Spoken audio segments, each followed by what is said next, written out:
Nessa semana, Porto Alegre foi sede da 41ª edição do Encontro dos Oficiais de Registro de Imóveis do Brasil. Nós estamos recebendo hoje o vice-presidente do IRIB, Instituto de Registro Imobiliário do Brasil, João Pedro Lamana Paiva. A gente falava um pouquinho da questão das irregularidades, melhorou muito aqui no Rio Grande do Sul, graças aos profissionais dessa área, da sua área. Os registradores têm um papel importante até no desenvolvimento das cidades, nesse sentido, né, de ajudar a regularizar esses imóveis, né? Eu diria, Lúcia, que é um dever do oficial, porque nós temos o seguinte, ó, o Brasil, com esse continente, nós temos estados que têm 70%, 60%, 50% dos imóveis imatriculados, estão na informalidade. Então, esses imóveis que não têm matrícula, eles não produzem, porque você não pode, digamos assim, cobrar imposto de transmissão, não pode cobrar IPTU, você não pode cobrar, no caso do corretor, não tem a corretagem, porque ele vende na informalidade, o município deixa de arrecadar o ITBI, o notário deixa de lavrar a escritura e o registrador deixa de registrar. Então, é muito grande, mas para isso, devemos reconhecer que nesse século XXI, tem saído leis extraordinárias, espetaculares. E eu diria o seguinte, hoje só não regulariza imóvel no Brasil, tanto urbano como rural, se não houver interesse e boa vontade. Mas são taxas caras também, né? Aí é que está. Boa. Você tocou num assunto que nós... Porque eu sei que tem muita gente que gasta tudo na hora de comprar um imóvel. Sim. E não sobra para essas dois pontos muito importantes, que são a escritura e o registro. E aí vai empurrando com a barriga, e pode perder tudo que tem, né? Muito bem. Veja só, nós temos uma lei, que é a lei da Minha Casa Minha Vida, que é de 2009, que essa lei é que está movimentando hoje o pool imobiliário, certo? Então, até 2009, os registradores de imóveis só registravam aqueles imóveis que tivessem matrículas ou transcrições. A partir de 2009, diria 2011, foi o que aconteceu comigo em Sapucaia do Sul, quando eu era... Nessa semana, Porto Alegre recebeu a 41ª edição do Encontro dos Oficiais de Registro de Imóveis do Brasil. Foram 5 dias de discussões em torno dessa importante questão que envolve todo o setor imobiliário, especialmente o consumidor final.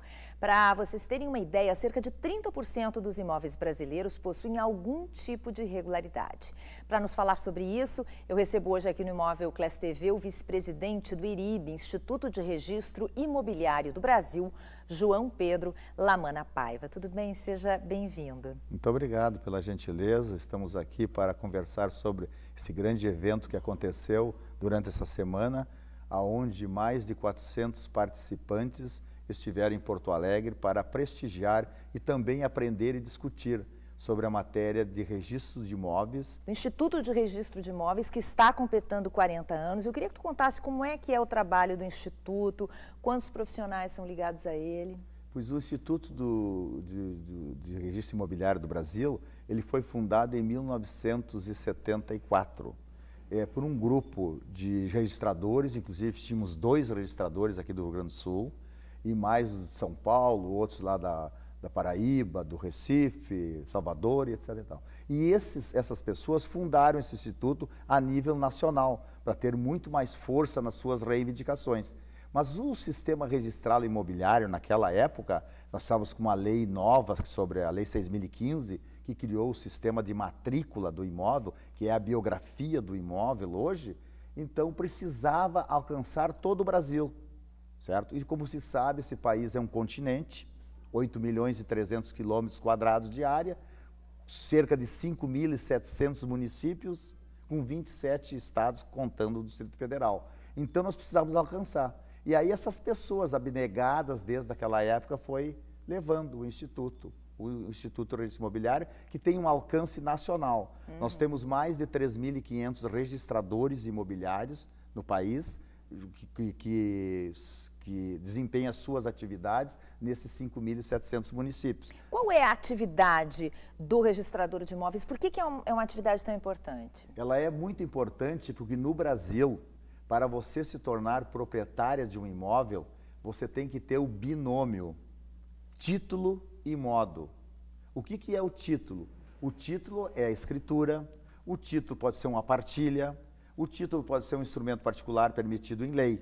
Então, para você chegar a ser proprietária, tem que ter o título. Se você não tiver, você não chega lá. É o caso das irregularidades, da propriedade informal que nós vamos falar. Então, você tendo o título, agora você busca o modo. E o modo é o registro. Que é tão importante quanto, né? Muito, porque de nada adianta um notário, um tabelião, que é o receptor da vontade das partes, que é um jurista, que está à disposição da comunidade para resolver os problemas, lavrar uma escritura. Essa escritura, para se perfectibilizar, ela tem que ir para o registro de imóveis, porque o registro de imóveis tem por finalidade dar segurança, autenticidade, publicidade e eficácia dos atos que são levados a registro. Daí, então, o binômio, título e modo. Qual é a maior irregularidade nesse caso? A maior irregularidade que nós temos no país são os imóveis que estão na informalidade. Por quê?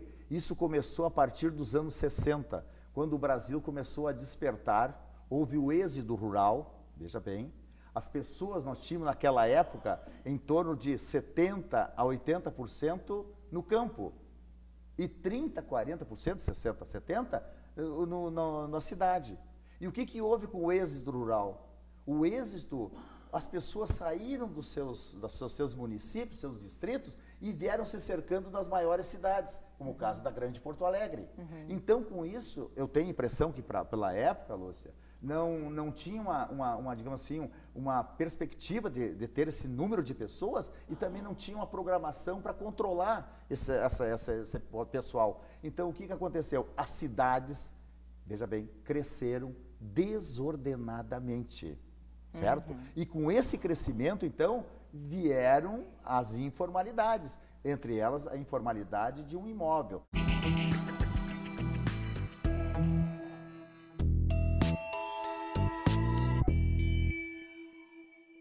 Nessa semana, Porto Alegre foi sede da 41ª edição do Encontro dos Oficiais de Registro de Imóveis do Brasil. Nós estamos recebendo hoje o vice-presidente do IRIB, Instituto de Registro Imobiliário do Brasil, João Pedro Lamana Paiva. A gente falava um pouquinho da questão das irregularidades, melhorou muito aqui no Rio Grande do Sul, graças aos profissionais dessa área, da sua área.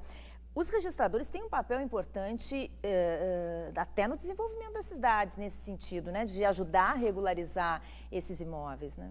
Eu diria, Lúcia, que é um dever do oficial, porque nós temos o seguinte, ó, o Brasil, com esse continente, nós temos estados que têm 70%, 60%, 50% dos imóveis imatriculados, estão na informalidade. Então, esses imóveis que não têm matrícula, eles não produzem, porque você não pode, digamos assim, cobrar imposto de transmissão, não pode cobrar IPTU, você não pode cobrar, no caso do corretor, não tem a corretagem, porque ele vende na informalidade, o município deixa de arrecadar o ITBI, o notário deixa de lavrar a escritura e o registrador deixa de registrar. Então, é muito grande, mas para isso, devemos reconhecer que nesse século XXI, tem saído leis extraordinárias, espetaculares. E eu diria o seguinte, hoje só não regulariza imóvel no Brasil, tanto urbano como rural, se não houver interesse e boa vontade. Mas são taxas caras também, né? Aí é que está. Boa. Você tocou num assunto que nós... Porque eu sei que tem muita gente que gasta tudo na hora de comprar um imóvel. Sim. E não sobra para essas dois pontos muito importantes, que são a escritura e o registro. E aí vai empurrando com a barriga,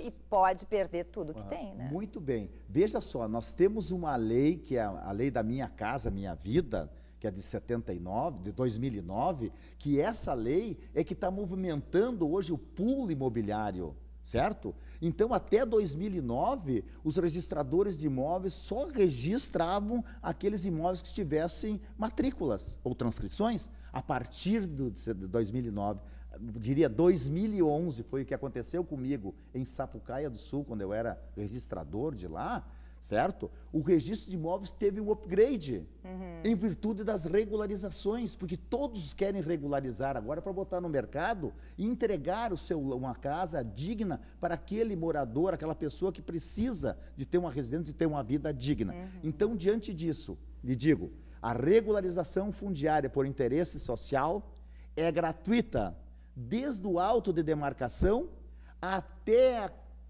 a transformação, a conversão da posse em propriedade, que é o usucapião administrativo. Quer dizer, falta realmente informação. Gratuito, Vera, gratuito. Agora vamos aos emolumentos. É evidente que para termos um serviço eficiente, eficaz, e agora vem o registro eletrônico aí, que nós discutimos essa semana no encontro, que é essencial, tá? Os imóveis que não estiverem matriculados não vão estar no mundo jurídico, no mundo dos negócios, perdão. Porque não tem, então, isso aí é um outro passo que nós vamos enfrentar. E aí os custos, só para você ter uma base. Se você compra um apartamento, uma casa de 100 mil reais, você vai pagar 3% de imposto aqui em Porto Alegre, que é o mais caro do mundo, 3%, a maioria 2%, a grande maioria, 99%, 3%. Tu vai pagar quantos mil? 3 mil, não é isso? Aí você vai pagar o corretor, 6% mais 6 mil. Agora tu vai pagar, digamos assim, o notário para lavrar a escritura. Sabe quanto é que é os emolumentos dele? Não chega a 500 reais. Sabe quanto é que é os emolumentos do registrador? 420, 450 reais. Pergunto, para você ter a propriedade, ser dono do imóvel, isso é caro? Claro que eu também entendo, para muitas pessoas, sim. Agora, a grande maioria, não. Quem tem condições de comprar um imóvel de 200, 300, 500 mil...